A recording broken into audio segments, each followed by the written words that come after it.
Everyone has a bright light inside of them that deserves to be seen by the world. That's why it's time to shine the light on the extraordinary who are accomplishing phenomenal things. This is the Shine Out Loud Show with Lillian Ogbo.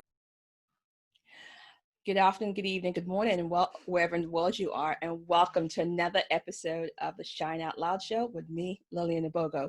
Now, I have a doctor, a GP, an author, a CBT practitioner, yes, a GP and a CBT practitioner, and it is absolutely incredible to have on the show because she's talking about something that is very crucial right now. It's about the mental well-being and health of young people and as well as adults, but looking at young people, especially during this stressing and trying period of COVID, which is shown to have a great impact in causing a lot of anxiety and a lot of fear in children. So join me and welcome Dr. Lee David to the show. Hi, Dr. Lee. Hi. Great to be here. So glad to have you. So we're talking about your journey. And so how did you come to be involved in the medical field? Well, originally I wanted to be a vet. and then I just thought, you know what, I think I can travel more. And it seemed like just more inclusive. It seemed like I could do more things by doing medicine. So then I changed and applied to do medicine instead and managed to get through and then became a doctor. Okay, so you wanted to be a vet first and then you're like, nah, there's more prospects, so I'm going to go into medicine. Yes. And people, I love people, actually. I think that's one of the things that, really makes health professionals do what they do. It's about relating to people. It's hearing the story of the individual that you're sat with. You don't just see them as a disease or as a number, but actually just hearing that individual story. And so actually you get that opportunity. It's very privileged being a doctor. You hear stories that people don't have maybe never shared with anyone in their life. So it's an incredible opportunity actually to connect with people. That's a powerful thing. And we need to also take a moment because I need to actually, first of all, we're talking about COVID, we're talking about what's going on. And the fact is, I need to take a moment, my listeners need to take a moment, my viewers need to take a moment for us, first of all, to say, thank you for your decision to becoming a doctor. Thank you for the work that you're doing right now during COVID. And we really appreciate you as a doctor of color, as a Black woman in medicine. You are actually in the front line where your own health could be impacted in a very serious way. So we have to take a moment to actually acknowledge first and foremost that this is what you do on a day-to-day basis. So from myself to you, thank you for the work that you're doing. Well, thank you. And I think, I'd want to extend that out right across the country or even the world to all of the doctors who are standing up and facing, and the nurses, and actually all of the health professionals, everyone, the care assistants, the carers, people who are working often unrecognized, really hard, long hours. I have an elderly mum, she's in her 90s, she has carers and they have come to her throughout, and it's been hard, and sometimes they've been visiting way more people than they're supposed to, but they're getting around to all these elderly vulnerable people, and it's actually an amazing contribution. And that's powerful. And also, I think, with the clap for the NHS that went round, we should also acknowledge, and sometimes you pointed out the people who don't get the acknowledgement, like even the janitors, the cleaners, the cleaning staff. And it is, Dr. David, I think, we need to acknowledge every last person, because without them, you can only imagine what the hospitals will look like. Without them, you can imagine the burden on the NHS already. So yes, Dr. David, I think that we need to definitely extend that. Definitely. So we're talking about you being a GP, an author, founder of the 10-Minute CBT. So what drew you to CBT? And actually, before we talk about what drew you to CBT, I think we should preface that with, what is CBT? Okay, so CBT stands for Cognitive Behavioural Therapy, and it's a psychological talking therapy that's probably got the most evidence that it works, that it actually changes people, and that it has outcomes that are positive for people, for mental well-being, and not just for mental health. I mean, it's effective for depression, for anxiety, for lots of different things like eating disorders, PTSD, obsessive compulsive disorder. But also what's really interesting is that it's very effective for helping people with physical health problems as well, ranging from cancer to chronic fatigue to irritable bowel. And it's because it's looking at the ways we respond to our health conditions and how we manage our health. And actually how you do that can be there are ways that you can support yourself and increase your well-being, whether or not you have a physical condition. And otherwise people can get into cycles of kind of negative thinking and perhaps unhelpful behaviors that cause difficulties and make life more difficult than perhaps it needs to be. Right. So is CBT and NLP along the same range of tools and tool systems? Because people have heard of NLP. So do CBT live along side by side? Yes, it's very similar. I mean, NLP, I think you see some of the techniques, some of the visualization, some of the imagery techniques would probably be used in CBT. I mean, CBT is very eclectic. It covers a whole range, and as it grows, it kind of tends to just start including all the bits that are useful, and it's very happy to kind of bring them all in and call it all CBT. So it now also involves mindfulness, and the kind of what we call the third wave of CBT, which includes mindfulness and more acceptance and compassion focused therapy, which is actually one of my passions, which is about moving away from even self-esteem, which is a judgment of, am I good enough, how great, versus self-compassion, which is, can I just be kind to myself even when life is really tough? And that can be really important when you're struggling and when life is difficult, or when you've had something go wrong. Then actually it may not be about judging yourself of how good should my esteem be, but actually, can I just support myself through this really difficult time? And that's powerful because, we know that self-esteem is great to have, but sometimes can be used as a yardstick. And if my life does not measure up here and here and here, and can be used to then met out punishment, and I'm not good enough, I'm never going to, so I think that compassion piece is critically important. So we now know what CBT is. What drew you to it as a doctor? What drew you to CBT? Well, I think there's always an element of a good doctor is always quite nosy, and they just like to know about people. So if you're really interested in what makes this person tick, what makes that, work for this person, what is going on here, and it's really trying to break it down. I love the fact that it's actually very analytical, that it's quite structured, that you get that it makes sense as a framework, and often you'll kind of work through it with people, and they're like, oh yeah, of course, I never thought of it that way, so it's stuff that people already know quite often. It's not actually these kind of clever revelations that I know that they don't know. It's very much like, actually, it's just changing that spotlight of focus, and people suddenly recognize stuff from a different perspective. And I love that kind of empowering, where you're giving the tools to the person for them to take that ownership. And I think, like everybody, we're all drawn to wanting to find ways to deal with our own stresses. So, I'm always up for finding things that will help me, help my family, help people I care about, to deal with all the different stuff that we all face on a daily basis. And I can see the actual use of it. I can see it being actually finding a place in the medical practice. And speaking of which, when we're looking at the medical practices, because there's this ideology that the medical practice, anything that is not considered to be pure science and pure medicine, it's kind of poo-pooed. So how does the medical practice now sit with the introduction of things like CBT, mindfulness, even things like alternative therapies like acupuncture, acupressure? How does that now sit within the medical field? Well, I think one of the reasons, I guess, as a medical professional, I'm drawn to CBT is because there is quite a lot of evidence.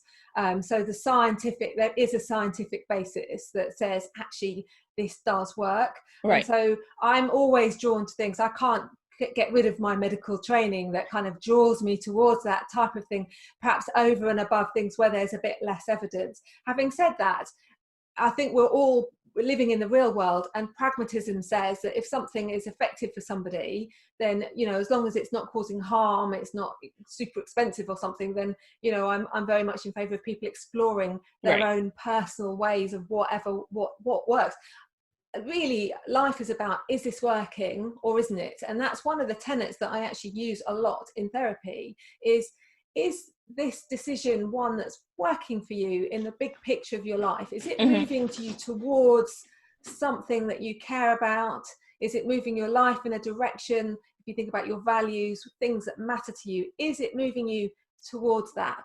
Or is this decision, this behavior, this action actually in the bigger picture taking you away? And really, it's then people can decide for themselves, and that again is really important to me, is that people make their own decisions about what they care about and what do they want to stand for as individuals. And that again makes therapy really interesting, because I don't know I'm not there to tell people what they should care about. I'm just there to support them in how to do the journey that they want to do. And I like that point that you made about, it's about the journey that they want to do, and you're giving them tools to do it. And I think what is more empowering is that you're not giving them things outside of themselves. You're helping them to unlock what's already in there and actually utilize. So you're making them already feel from the very beginning more resourceful. So when we're looking at this and looking at what led you down the road to creating 10-minute CBT, what diagnostic mistakes were being made that led to you say, you know what, we need another way, that sparked the 10-minute CBT? Well, I did my CBT training quite early in my GP career. So I trained as a GP, and then I had an opportunity when I was working in Oxford. They gave me an opportunity to go and do some extra training in something else that I was interested in with a group of others. So I chose CBT because I was just fascinated by it as a topic.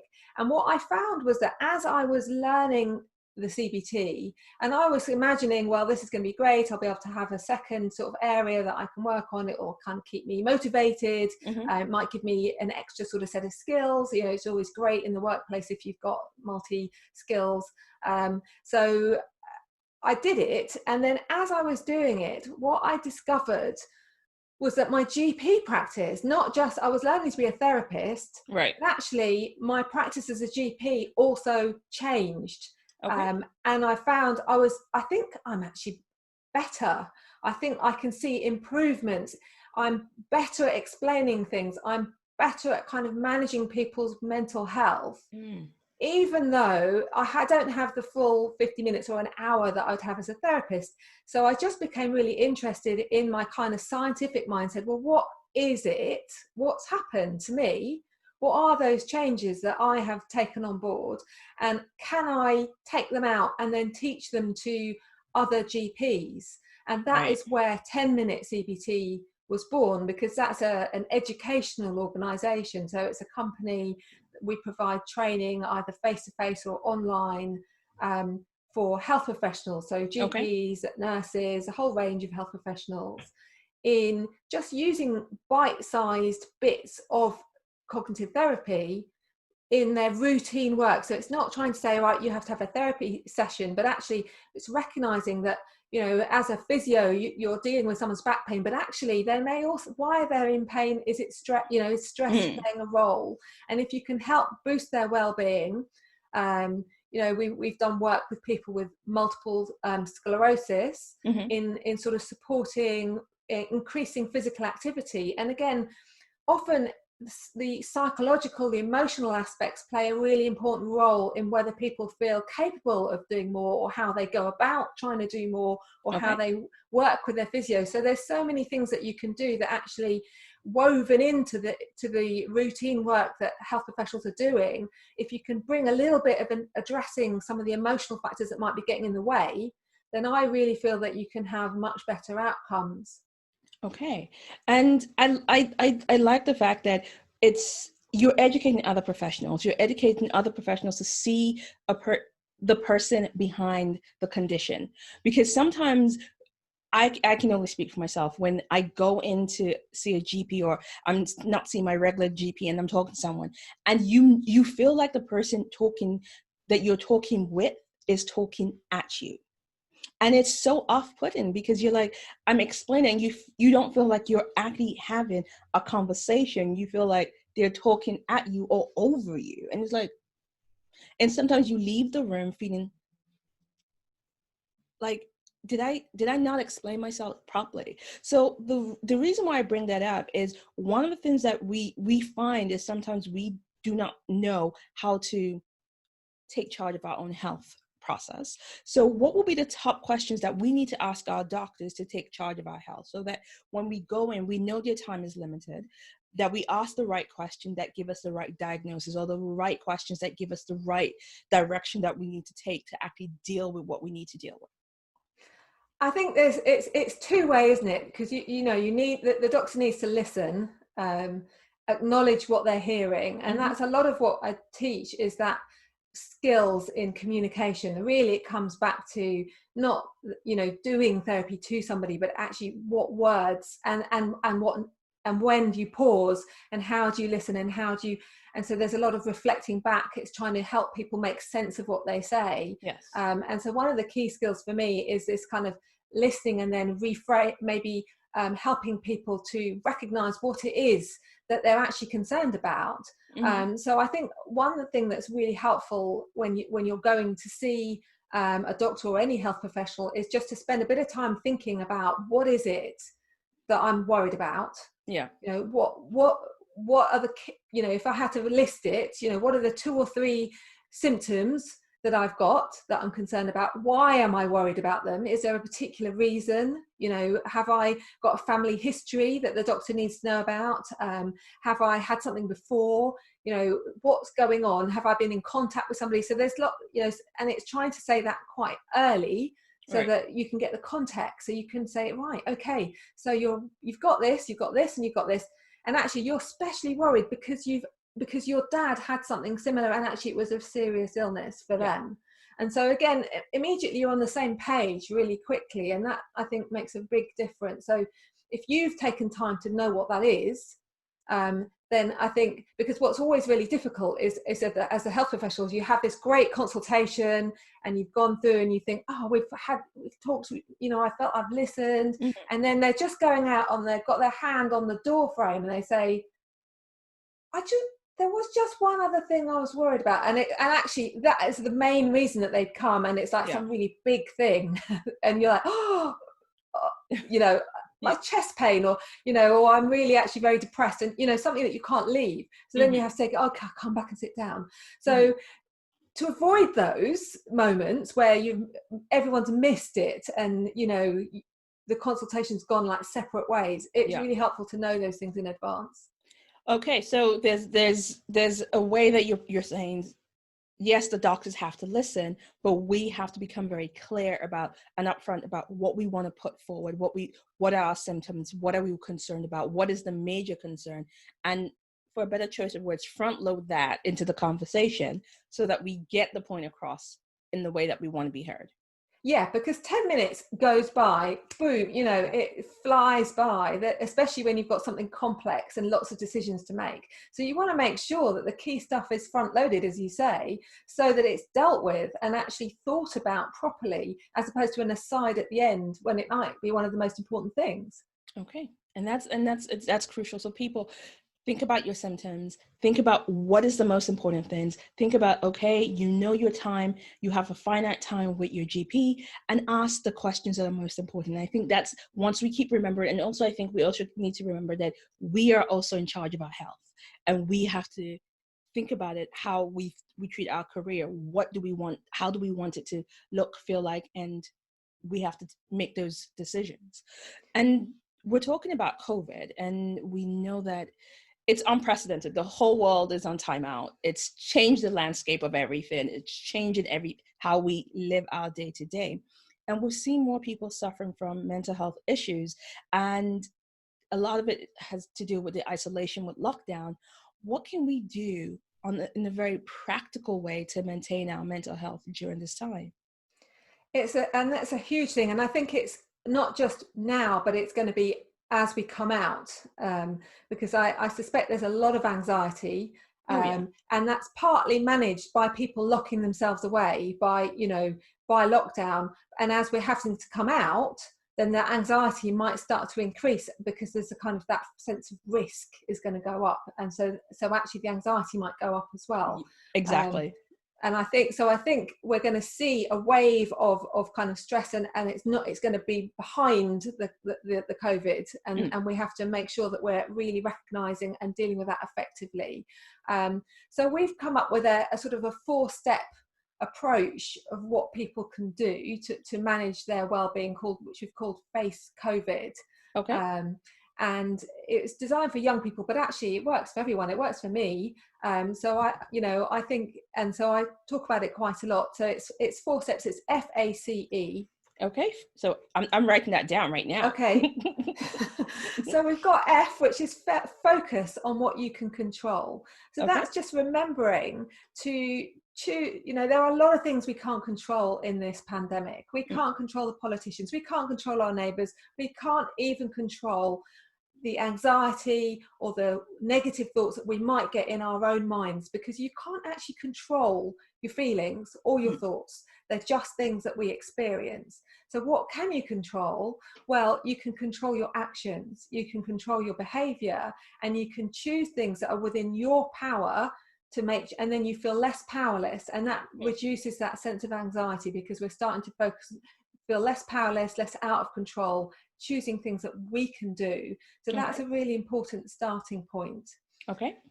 Then A is for acknowledge what's happening inside, and that's a kind of recognition.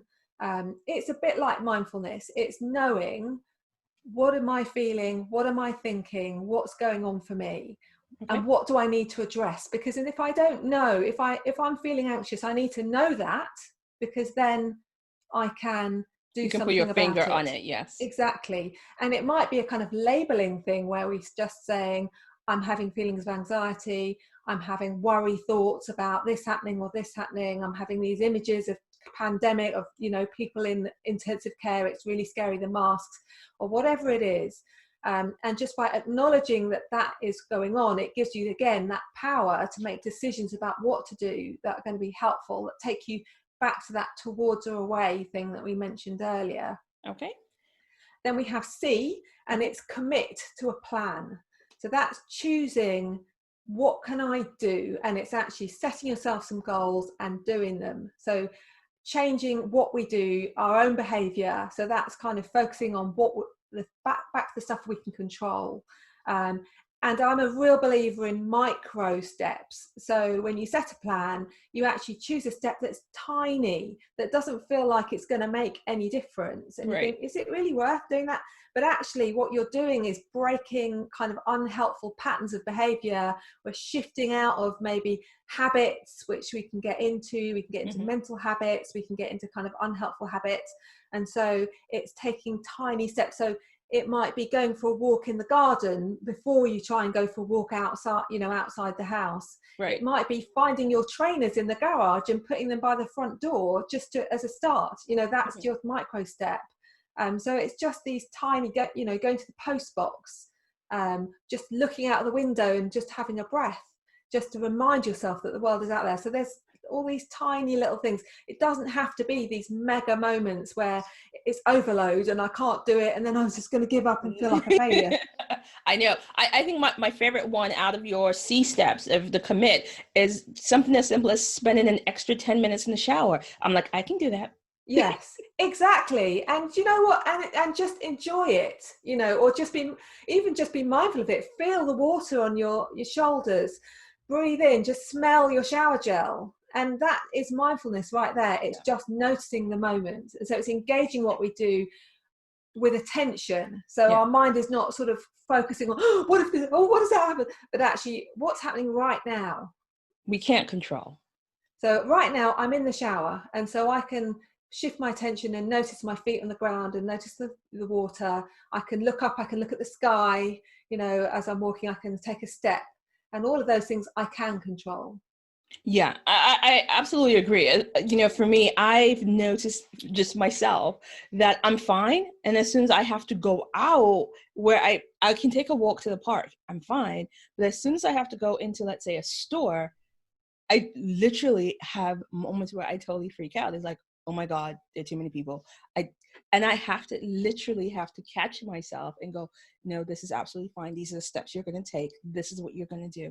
And this is how you're going. And so I'm mindful about that, because if not, we will be in this state of anxiety continuously.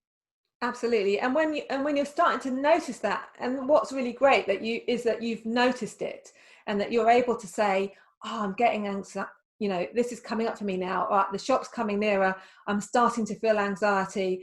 Oh, and actually, if you can notice it right there, that's the acknowledge bit. Yeah. And then maybe coming into your body. So you've committed to your plan. Your plan is, I want to go shopping. It matters to me. I need to go. I've got to do some, I need food, or actually I want to get back to normal life, or whatever the reasons, there's a good reason to go. And you could come into your body, feet on the ground, you might rub your hands together, or I sometimes get, when my kids are getting stressed, I'll get them to look for colours and say, how many different greens can you see? And they'll be like, oh, there's a green grass, there's a green leaf, and again, it's just shifting your attention out of the kind of worry thoughts, the kind of disaster movie which is playing on the big screen. And I kind of think you're trying to shrink that movie down. Yes. Phone sized. It's still playing. You don't have to switch it off. It's perfectly okay if it carries on playing, but you want it a little bit smaller, and then you can pop it in your pocket and carry on going to the shop if that's what matters to you. Because what you don't want to do is end up in a lot of avoidance, because that is one of the cycles of anxiety, is that we avoid things that we're fearful of. And then we lose confidence, and then our anxiety grows, and we have to avoid even more. And so that's how it's a vicious circle. Exactly. Yes, it forms a vicious circle. The other way is, if you were talking using the movie metaphor, is you can change the color. So if it's a very bright movie, you darken the movie, you turn it black and white, or you turn it into a cartoon, you change the soundtrack. Because sometimes and that's why when we watch movies, you have to look at the scores and the music that is used. So turn the movie down, turn it off, make it silent. And then you find that you can breathe a bit more. Definitely. And the other thing you could do, which is very similar, which I think that's quite an NLP technique that you're talking about there, which I would definitely, think is a great one to use. You can also change the soundtrack. Yes. And so if the movie is playing some negative thoughts that's saying, this is going to be terrible, or you're going to fail at this, you're going to make a fool of you, or whatever it's saying, you can change it to Donald Duck saying it. You can speed it up. So it's really fast. I'm just going to be a failure. It's going to be so stupid. And, and I sometimes work with teenagers on one-to-one therapy, and we often get a voice changer app, where you where you get them to say these negative thoughts. That's a good idea. And then it comes back. I've got an auto rap. I've got one where it turns it into a rap. So you say this negative, I'm going to be a failure, it's going to be terrible. And then it raps it back at you. And then that of course, awesome. you start to laugh, immediately, because so the thought becomes disempowered. It turns down the volume, because it immediately start to recognize, just thought, just exactly. Thought. Yeah, that's all it is. And that's to believe it. Exactly. That's the fun part. You don't have to believe it, and then you can actually even choose to deal with it differently. You can, there's other ways to put them in play, and and this is why I love therapy like CBT, that you can actually play with it and give people tools that they can walk away with, that they can enact themselves. Exactly. So I have to just come back to the very final step of the FACE model, because I realise we've done 3, and I can't leave everybody wondering what was the what was the 4th one. So the final step is E, engage with your values, and that's about just taking a minute to think about the big picture. Who and what matter to me in life? What do I want to stand for? What things matter to me in this situation? And then it helps you when you're deciding what kind of plan do I want to carry out, because sometimes you do have to, it's like I talk about, if you've got anxiety, you sometimes have to put that anxiety in your backpack, and you have to just go for it even before it's gone. You can't necessarily wait. People often want to be anxiety free before they go and do the thing that scares them, but actually in the real world we all have anxiety, and actually being willing to just pack it up, put it in and do it anyway is actually a more helpful way, and it often is more effective, because you don't then have to be free of it in order to get on and do something that you care about. So you need to know what you care about that makes it worth the effort of doing all of that. And so that's why your values really matter. Yeah, and that's crucial. And that whole thing about you don't have to be anxiety free, because I think there's a lot of people who walk around thinking, I have to be cured, or I have to be fixed, or before I can do what I need to do, I have to be fearless and courageous. It's like, no, you can be scared and still do it, but you got to do it. And that's why I love the book, Feel the Fear and Do It Anyway. Yes, I love that book. Yeah, Susan Jeffers, Feel the Fear and Do It Anyway. And it's crucial. It's this idea that we must be without any fear or anxiety. And then so a lot of people are sitting back and holding themselves back because they're afraid, because they still have their fear, and they think, oh, but I have to be fearless before I can go ahead. Exactly. I mean, I think about many things that I've done, and actually a lot of the time there's fear, or there's fear of failure. There could be fear of something bad happening, and but you still have to choose whether something's worth your effort and investment in time and energy to achieve, and kind of believe in where you're going in the journey, and recognize that the journey doesn't have to be this amazing straight line where it's all going to be great, but actually it's a linear line.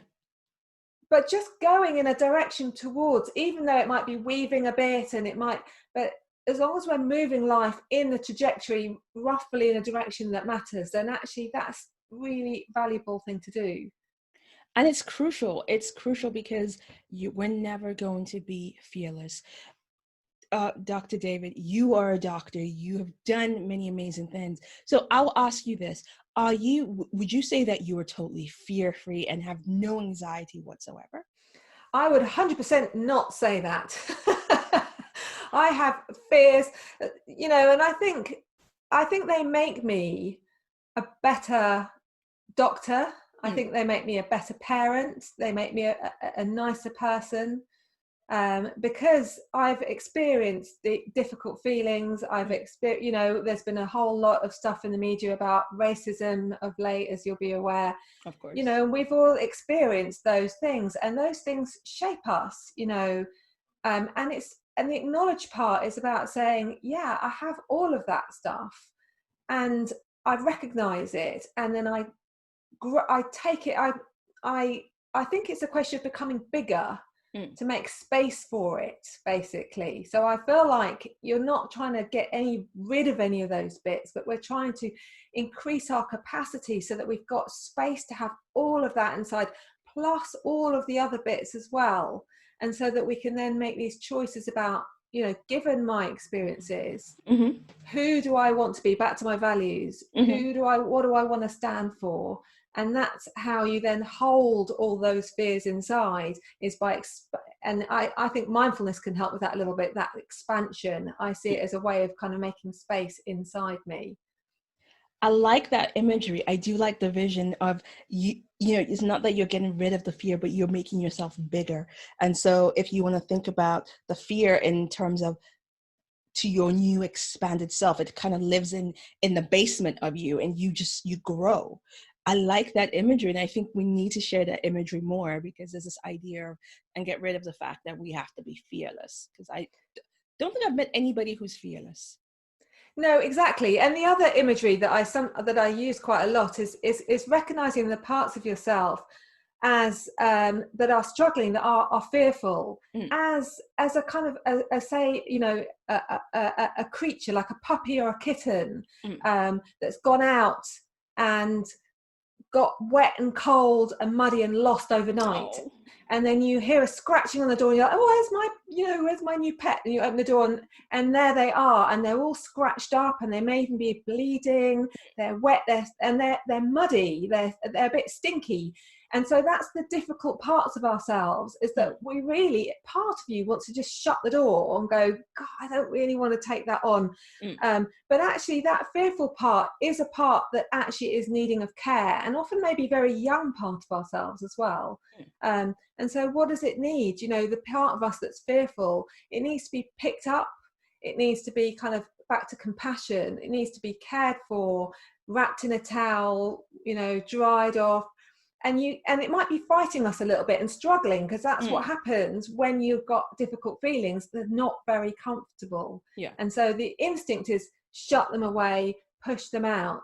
But actually they are a part that's in pain, and actually that part is asking to be cared for. And I think that's where self-compassion for me is a really important thing, is recognizing this for me is a moment that I'm suffering, I'm struggling. And instead of beating myself up, you shouldn't be scared here, it's wrong, you know, get rid of the fear, it's bad, that fear is bad, go away. But actually the fear is just scared.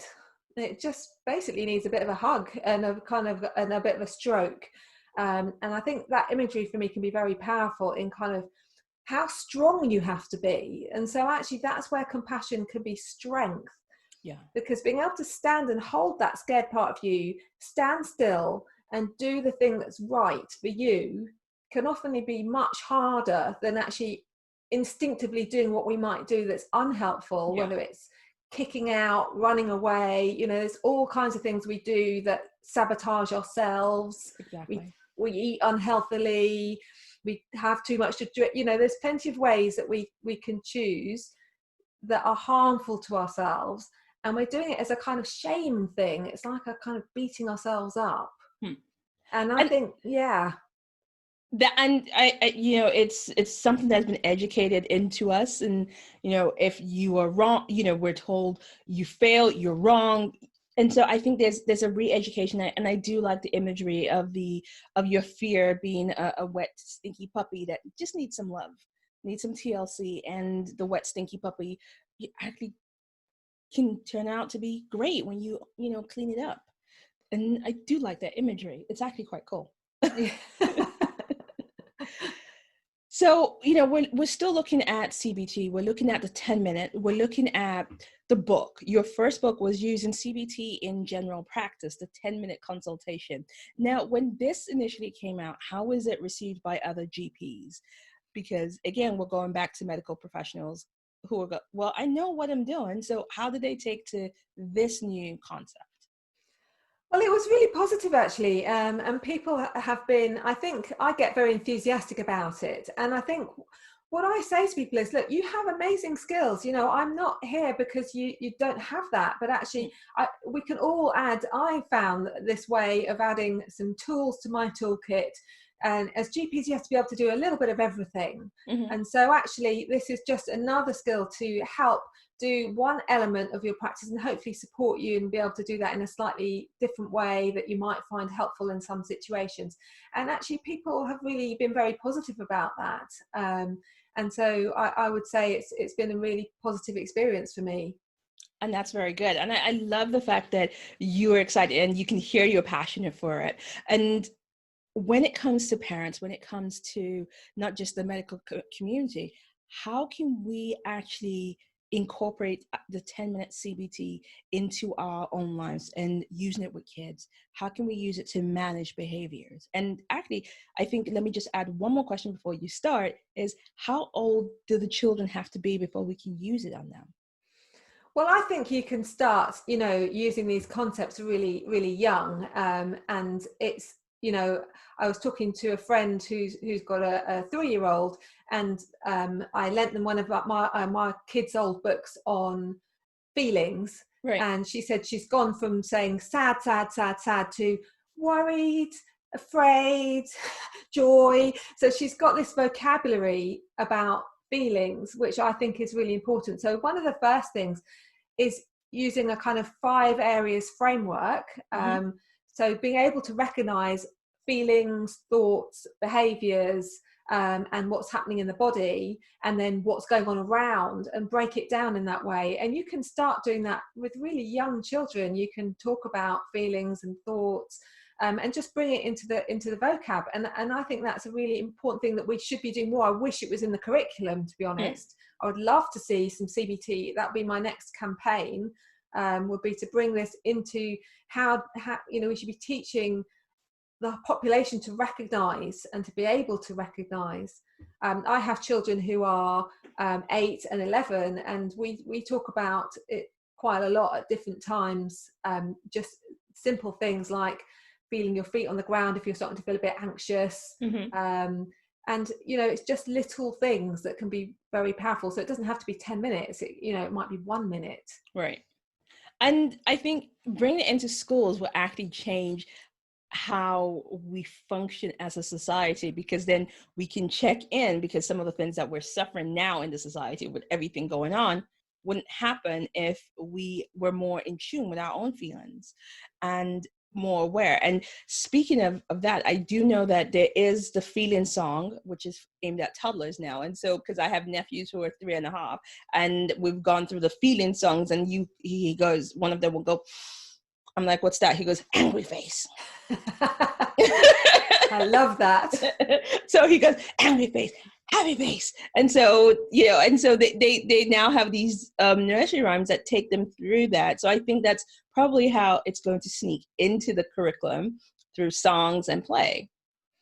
Absolutely. And I know there's a lot more mindfulness being brought in, so there's definitely an increase in focus, but I think there's more that we can do, because ultimately well-being underpins everything. Yes. About how we learn and whether we're able to even learn, because strong emotions make it very difficult to engage in learning. So actually sometimes you need to learn to manage emotions as a way of being able to improve learning.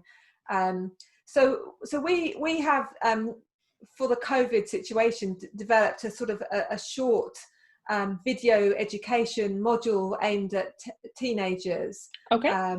Called 10-minute steps to surviving lockdown. Okay. And that's on our website, which is 10minutecbt.co.uk. All right. And so people could log in, go to the online learning section and access that. That would be one way. And it's just got some videos that just run through some of the key emotions, like, anger, that angry face, anxiety, feeling low.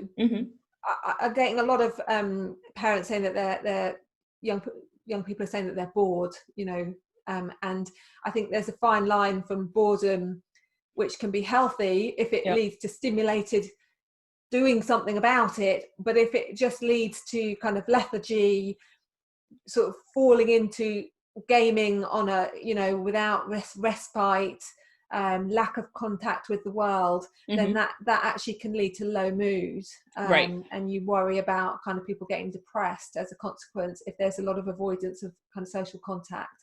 So we want people to be engaged in computer activity and do it, but not to the exclusion of other things. Right. Okay. So we'll go on. We'll talk about where they can find it on your website. Will you give them all the details of where you can find that? I just have a couple of more questions, because you're very fascinating, Dr. David. In your gap year, you decided to become an expedition medic in Chile. What's an expedition medic? Yeah. So I think I've always been drawn to just doing lots of different things, and so after my first year as a house officer, I took a year out. I had a gap year and did some traveling, and as part of that I did some trekking in Nepal, and then I went to South America for 6 months. Okay. And was an expedition medic for an organisation called Rally International, who I think are still going, and they send out young people to do expeditions. Okay. So I was an expedition medic there, and there was a range of doctors, paramedics, nurses, all working together with teams of young people, and we went out into the communities in Chile. So I did things like we're Canadian canoeing down the fjords of Patagonia with icebergs, and sort of carrying our own bivouacs. We didn't even have tents. We had to sleep under these waterproof kind of just shelters, and carry all our food. But it was an amazing experience, and it was great to connect with young people and with my teammates. And so I I think for me, travel was one of my the big things that helped me to have the confidence to be able to do what was right for me, to follow my values and to take some of the steps. We're talking about that commit to a plan. Sometimes the steps are hard, there's roadblocks, there's things that get in the way. And I think for me, that experience of traveling, seeing different people, working with people, seeing different countries, seeing amazing sights that I'd never seen, like icebergs and glaciers. And it just opened up my eyes to the fact that, this world is an amazing, big, exciting place. And there's so much opportunity. And I don't want to miss that. And so it kind of really helped me to continue to maybe make some decisions, like setting up a company, which is not necessarily something I'd never done that before, deciding to do the training, to do the CBT, a little bit outside the norm, trying to do things that I care about, basically. And I think that really helped me. Okay. I can actually see that would be a broadening exercise. I'm not sure about sleeping under some waterproof things. I'm not sure about that part, but I'm sure about the broadness that comes with travel, and I can see it had a profound impact on your life. And so that's something that I think everybody should have an opportunity to travel and see the world and see the vastness of it. And when we're looking at CBT, we've talked about how it can be used. We've talked about it can be used for just for your health. You can use it with stopping smoking. You can use it with so many different things. How have you particularly used it in your own life? Well, I think it's been really powerful at times when you have difficult feelings, and they can be triggered by all kinds of things, and so when you're if you're losing confidence, then I think it's been helpful for me to be able to stop and just pause and recognize, like we were saying, I'm having these feelings, I'm having these thoughts. And I think for me that the metaphor about the puppy and that animal has been actually something that I genuinely have felt that I've needed to work on, because I have a tendency to be quite self-critical. I can be really hard on myself, and when that's happening, you need to just notice this is happening.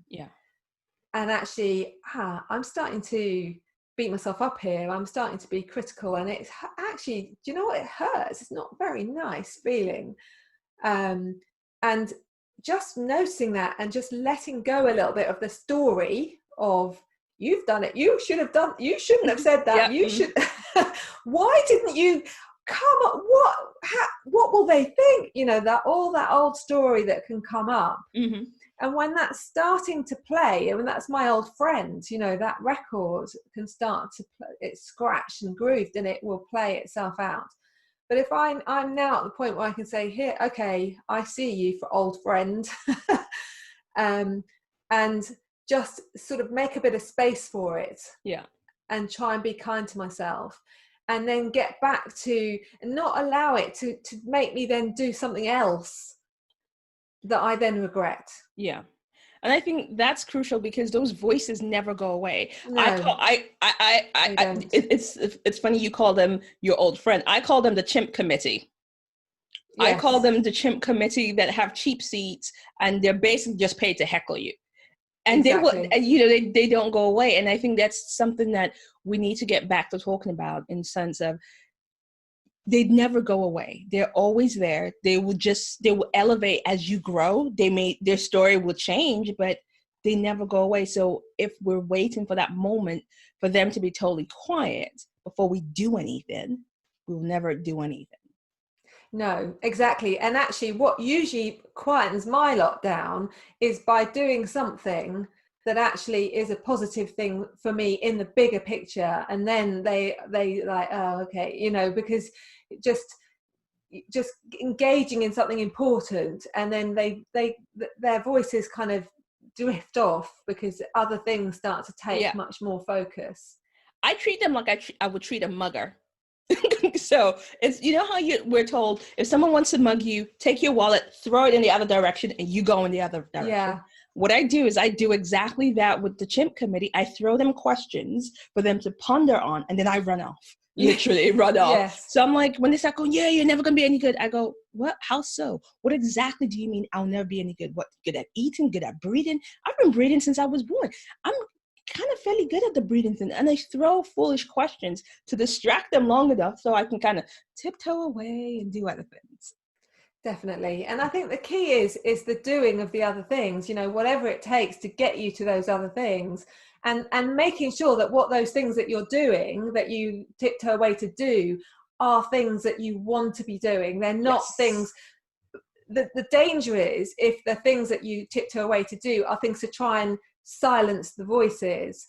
And so then that's when we run in the risk of doing something that's probably unhealthy, and you might find yourself shouting at someone else, and actually you're trying to silence some difficult feelings inside yourself through doing that.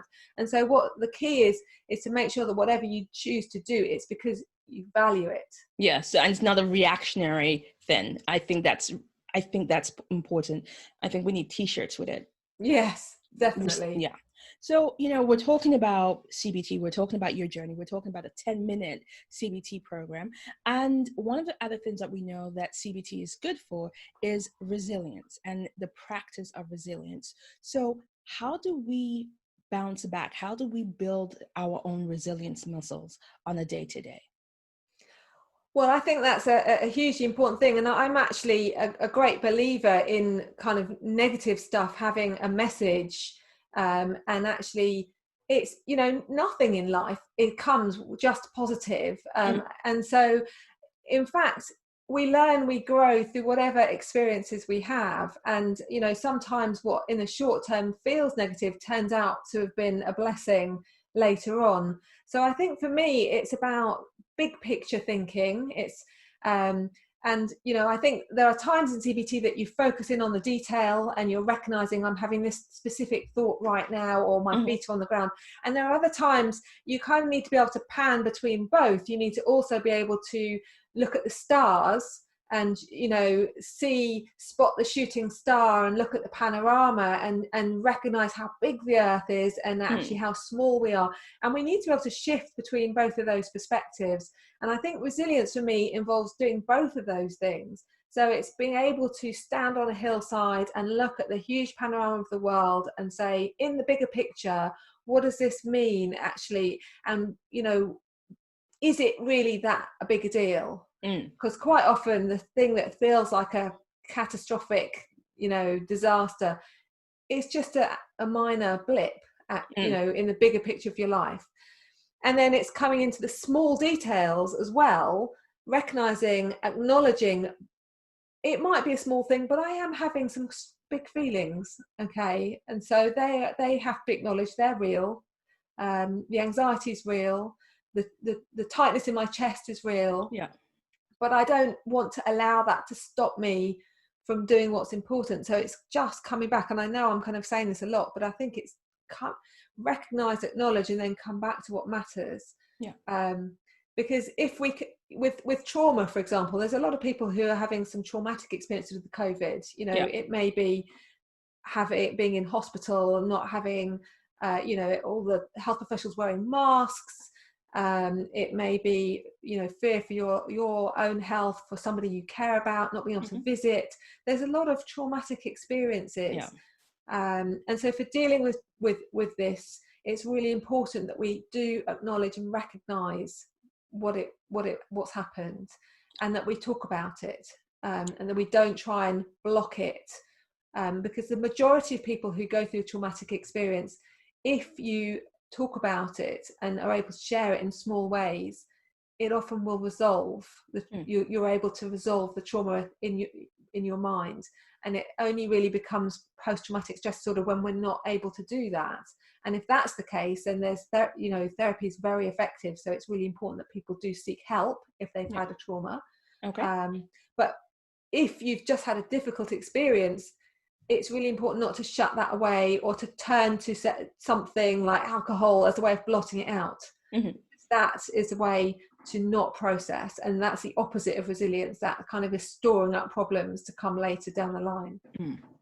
And we have to practice it. It's like any muscle.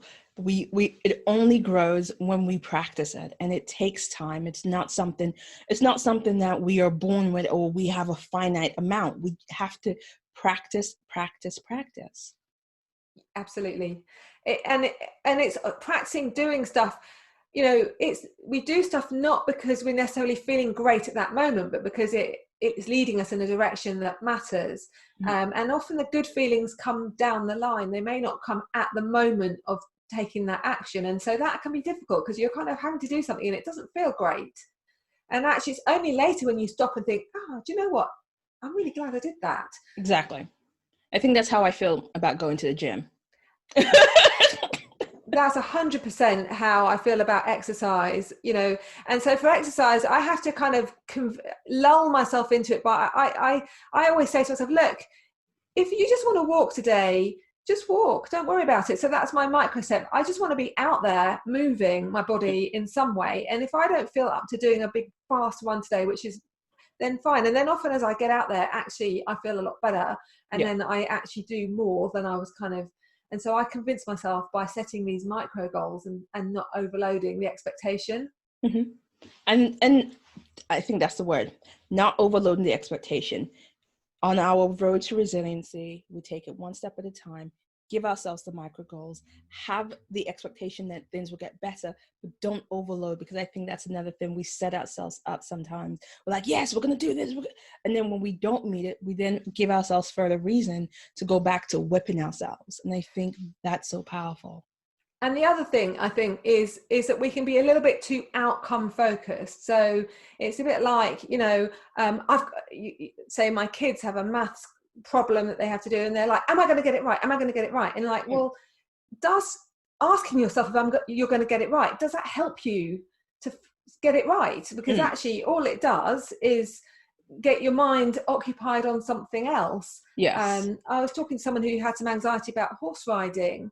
And, she's saying when she starts riding, her mind starts saying, am I going to fall off? Am I going to, of course, the minute you start going into your mind about, am I going to fall off, the less engaged you are in the process of riding. And actually the horse probably notices. And so it's this vicious cycle. Exactly. You just kind of create a self-fulfilling prophecy. And the horse is like, oh, you're not paying attention. I'm going to buck this way. Exactly. Woo, off you go. So what we need to do is focus more on the journey than on where we're going, and plan and do the steps on the way, rather than, obviously it's important to take time at times to stop and think, which direction am I going? But you don't want to spend your whole time thinking about the future. Is this going to happen? Yeah. Because that is a great distraction from what is happening right now. What am I doing right now? So if it's doing maths, it's okay, what does it say? What am I learning it now? Yeah. And can I read the question, and what's the first three words? What do they mean? And and so it's interpreting the information in front of us. If it's horse riding, it's like, what does it feel like? What my seat on the saddle, my feet in the stirrups, my hands on the reins, the smell of the horse, the color, the surroundings. And you can bring yourself back into your body and kind of engage yourself in that moment, and then have a breath and then carry on and do it. And I think that's really key for not getting in the story about, it could be a positive daydream. Oh, it'll be so great when but equally that is a distraction. It doesn't help you do it quite often. Because when you're so in the future, you cannot be in that moment. You cannot actually be tangible because you're elsewhere. Exactly. So let's go back very quickly to the CBT, 10-minute CBT. How can people engage with it, and is it just for health practitioners at this moment? So we do a lot for health professionals, but I also do. I do some one-to-one therapy at the moment, mostly video-based, right, because of coronavirus.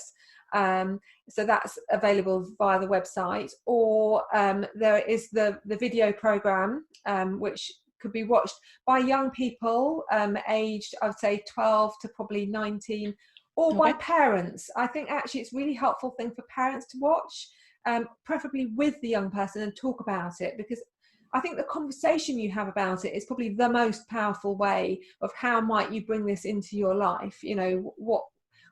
what resonates for you in this video? Is there anything you can make sense? What might you do differently? So I think those available. I'm co-writing a book for young people at the moment that's hopefully going to be published later this year. So that's a watch this space. All right. Well, once it's published, we need to get you back on here and we'll talk about it, the book once it's live. That'd be great.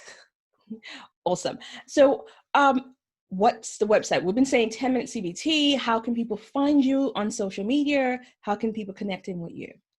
So it's www.10minutecbt.co.uk, and that's a 10 with a 10.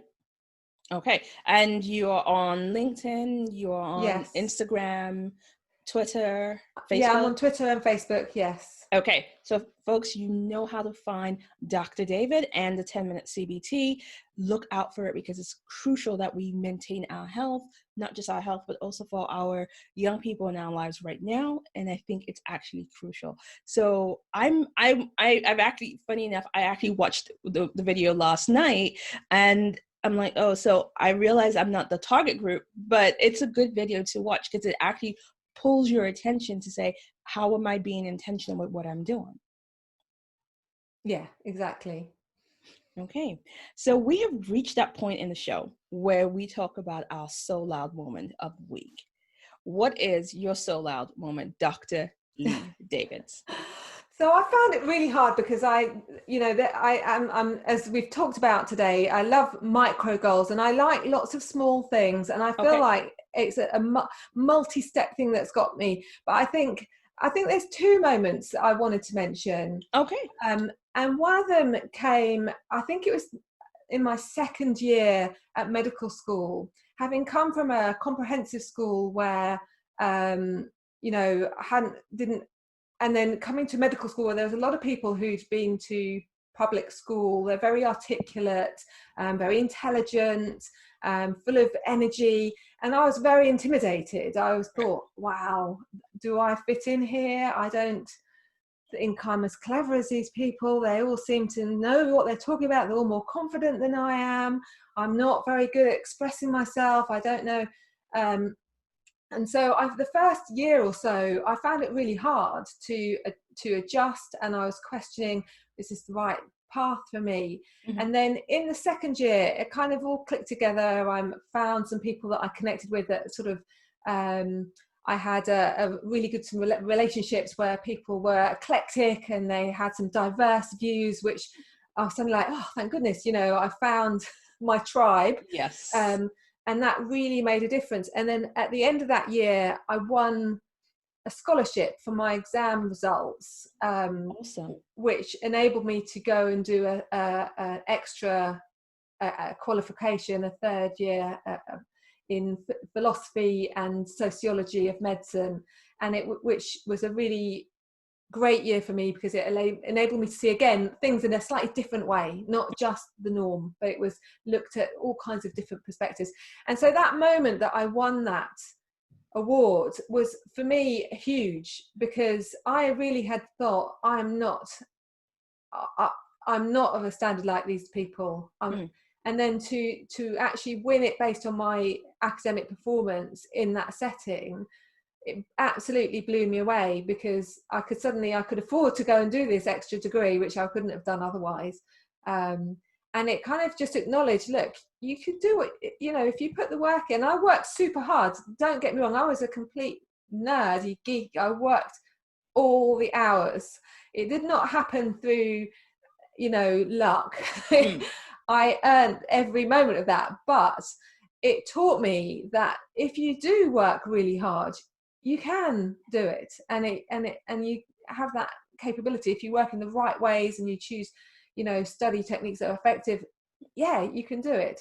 And so for me, that was hugely powerful. The other moment I want to mention is, you mentioned my book. Well, I have to bring it out. So here it is. And I think just seeing my name right there, that was probably that's probably the more exciting So Loud moment of when I first got this book through the post and saw Lee David on the cover, and CBT. I was like, that was like, wow, this is something. It's like giving birth, actually, because it was really hard work to write the book. It was a lot of effort, and so to see it culminated, all my effort, my belief, because this is something that I kind of invented on my own, if you like, so it's been quite a solitary journey, and so for it to be recognized that someone wanted to publish it and then people actually wanted to buy it, that was an amazing kind of moment. You know what? First of all, let me go back and celebrate your going back from uni days, going back to that study, getting the award. So we need to celebrate that, because there's something about where you enter an environment where you feel like you don't belong, and to first of all find a tribe, but also to thrive in that environment. And we're being very nuanced about the way we're defining it, but to thrive in an environment where you feel like you don't belong is very, very powerful. So I take my hat off to you, my entire audience. We sharing along, and yes, having your name on the book, no matter what anybody says, you're like, yeah, I'm like, what does my I was like, my mum was like, I'm sure your mom has copies, and when certain people come to the house, she whips it out, go. She does, yes. I know moms, I know what they do. I've just published a new one, and she's like, where's my copy? Give your mom the copy, because you know she's the one that needs it more than anyone. It will make the rounds. Yeah. You gotta love moms. So Dr. David Lee, thank you for being on the show today. It's been absolutely awesome. And just to remind people, 10minutecbt.co.uk is where to find you. They can connect with you on LinkedIn as well, under your name as well. And yes, please, people, let's start taking the micro actions to be mindful about our health moving forward. COVID had changed things, but we get to be the deciders of how we live our lives. So thank you so much for being on the show. Thank you for having me. You are so welcome. So folks, it's a wrap. You know what to do. Go and like the show on iTunes. Give us a review. Listen to us. You know what, you can find us. You know where to find us. We're on Google. We're on Spotify. We're on Amazon. We're on Deezer. We're everywhere. Go find us. Go listen, and then go onto 10minutecbt.co.uk. Connect with Dr. Lee. If you have questions, reach out to her. So you know what to do. We're going to be same place, same time next week. Catch you soon. Bye.